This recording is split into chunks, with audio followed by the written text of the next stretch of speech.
Down in Mississippi, not so long ago, when a young boy from Chicago town stepped through a southern door.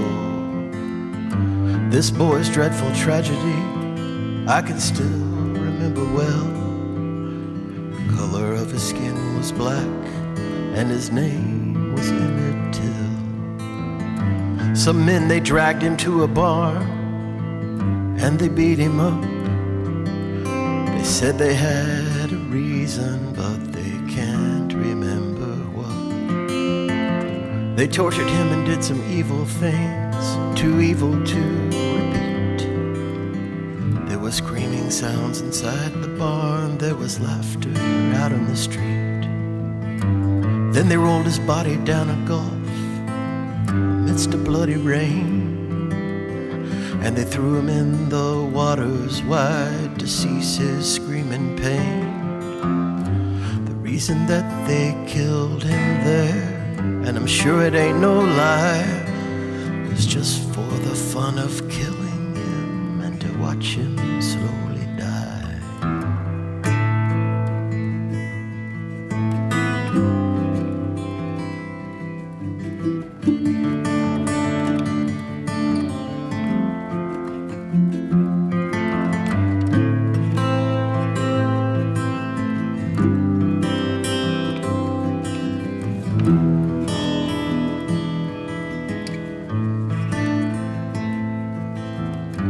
Then to stop the United States from yelling for a trial, two brothers confessed that they had killed poor Emmett Till. But on the jury there were men who helped the brothers commit this crime. So the trial was a mockery, nobody seemed to mind. I saw the morning papers, but I could not bear to see the smiling brothers walking down the courthouse stairs. For the jury found them innocent, and the brothers, they went free, while Emmett's body floats the foam of a Jim Crow southern sea.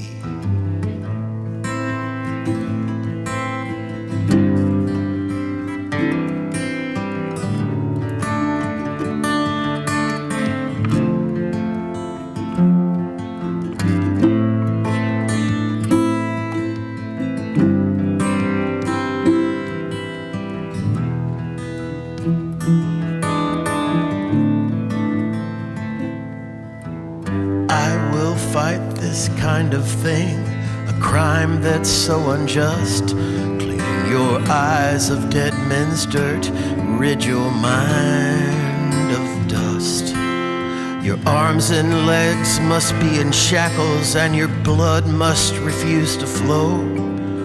Never let the human race again fall so low. See, we waited in the alley, and when the brothers left the house, we rushed across the yard, and we cussed the damn fools out. Then we covered them with rancid lard. Well, they weren't so inspired. Rubbed their balls and heads in tar and set their hair on fire.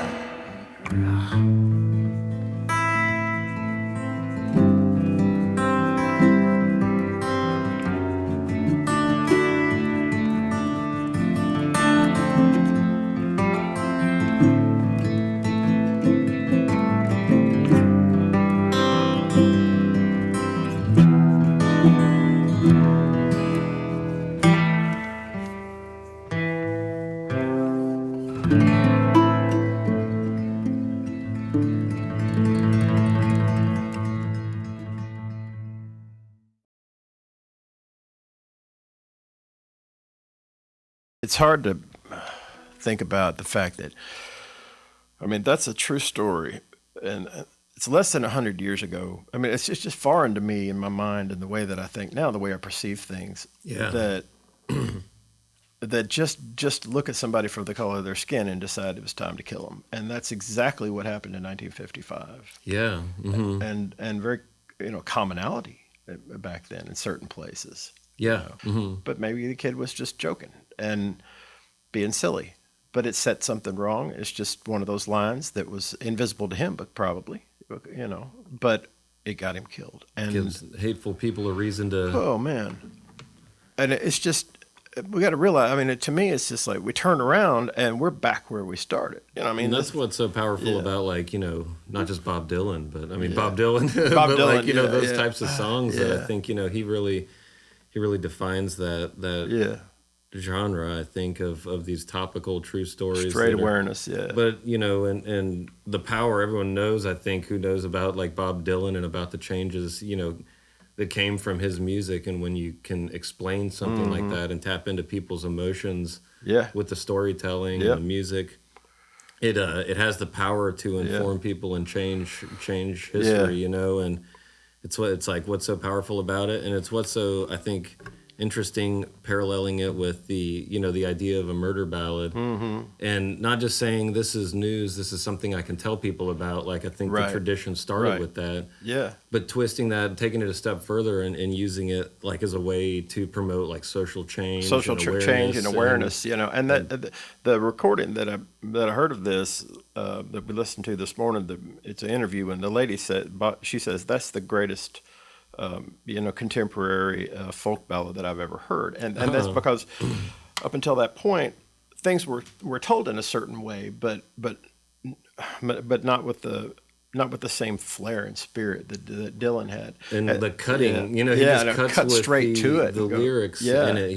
He paints the image, brings out the horror, and turns it into hopefully awareness, tapping into people's hearts. But I don't want to get to where I forget that hatred is still prevalent, and then it can reoccur. That's when it can reoccur. That's when it can start happening again. Is when people just start going, oh yeah, okay, my friend feels that way. Oh, I admire them, or what, or whatever. Or that person's singing that song. Heck yeah, that rocks. Oh, what's behind that song? Oh, it's hate. Yeah, right. Exactly. You know what I'm saying? And so to keep that awareness in place is good. But but that's just one aspect of a murder ballad. There are so many different things. Like for instance, one that we were doing, it was had been rewritten in a way to where it was more advantageous to the storyteller's position. They wanted Stagger Lee, right? Yeah, with he got the widow in real life. He was released from prison, right? And in the songs, though, they killed him in the end. They killed him in the end because they wanted that justice. And so, in the spirit of that, that's why I added that that last verse in with a little justice, with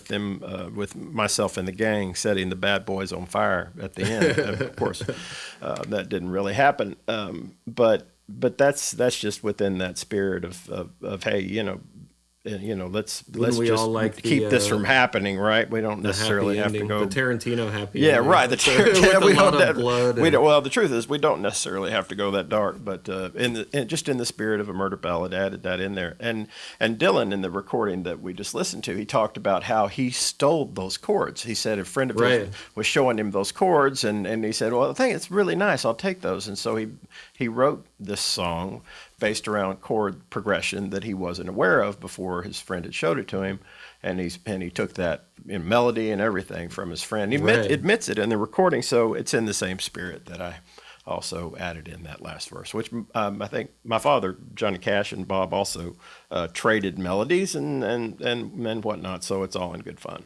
I think there's something with Dylan where like I love the electric stuff, I love the acoustic stuff, but I think the impact that just like sledgehammer impact he had with those first few acoustic albums is just unbelievable. The sledgehammer impact that he had with those first albums was absolutely unbelievable. Mm-hmm. I do completely agree. But it's beautiful music, and I'm glad that I was looking for something dark this morning, because I didn't feel dark. We took my little son, my 2-year-old son, went for a walk in the woods, and we laughed and had fun. He was so glad to get out because I had the chance to look for something dark. It lent us to a place of understanding. This morning was way too easygoing. Easygoing, yeah. Let's get dark. Yeah, but I'm seeing a lot of life and a lot of beauty around me. It's not all dark, that's for sure. I'm raising quail. I've hatched 26 quail in the past 2 days. And one wonderful ballad recording with you, Mr. Justin Johnson. The hatching. Yeah, the hatching. The hatching. There's a movie called The Hatchling or The Hatching. Hatchling. Anyway, another murder ballad come full circle, back in time. John Carter Cash and Justin Johnson here at the Cash Cabin Studio.